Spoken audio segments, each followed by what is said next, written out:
RS सीएमसीक्यू programme में स्वागत है आपका। चलिए सबसे पहले शुरुआत करते हैं पिछले अभ्यास प्रश्न से। हाल ही में भारत में एक दुर्लभ एशियाई कैराकल देखी गई। यह प्रजाति सामान्यतः किन प्राकृतिक क्षेत्रों में पाई जाती है? विकल्प ए उष्णकटिबंधीय सदाबहार वन और आर्द्र भूमि। विकल्प बी अल्पाइन घास के मैदान और समशीतोष्ण शंकुधारी वन। विकल्प सी घने मैंग्रोव दलदल और खारे दलदल। विकल्प डी शुष्क और अर्ध शुष्क पारिस्थितिक तंत्र।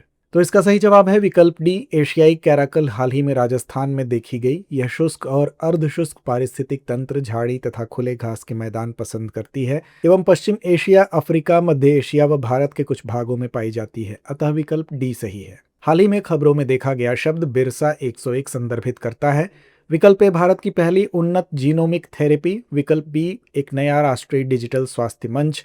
विकल्प सी भारत की पहली क्रिस्पर आधारित जीन थेरेपी, या विकल्प डी एक आदिवासी चिकित्सा अनुसंधान पहल।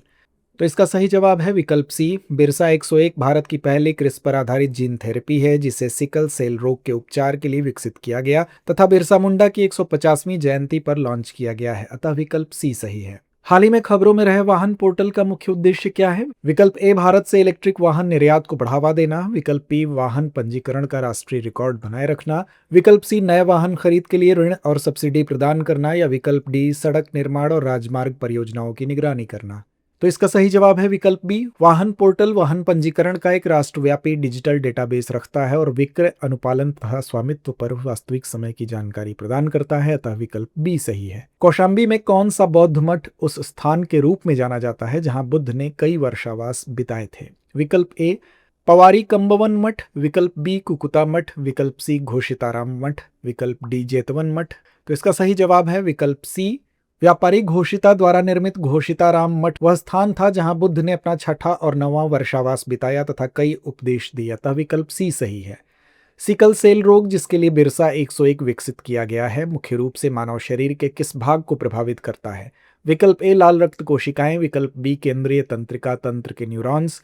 विकल्प सी जोड़ों और अंगों में उपास्थि ऊतक। विकल्प डी अग्न्याशय की इंसुलिन उत्पादक कोशिकाएं।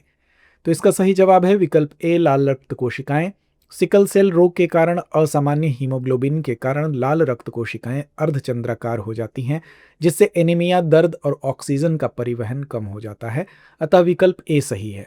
तो आइए अंत में नोट करते हैं आज का अभ्यास प्रश्न। व्यपगत के सिद्धांत के तहत ब्रिटिशों ने सबसे पहले किस रियासत का विलय किया था? विकल्प ए झांसी। विकल्प बी नागपुर। विकल्प सी सतारा। या विकल्प डी संबलपुर। तो इस प्रश्न का जवाब कमेंट बॉक्स में देना ना भूलें। धन्यवाद। अब एग्जाम की तैयारी को और बेहतर करने के लिए हमारे चैनल को लाइक, शेयर और सब्सक्राइब करना ना भूलें।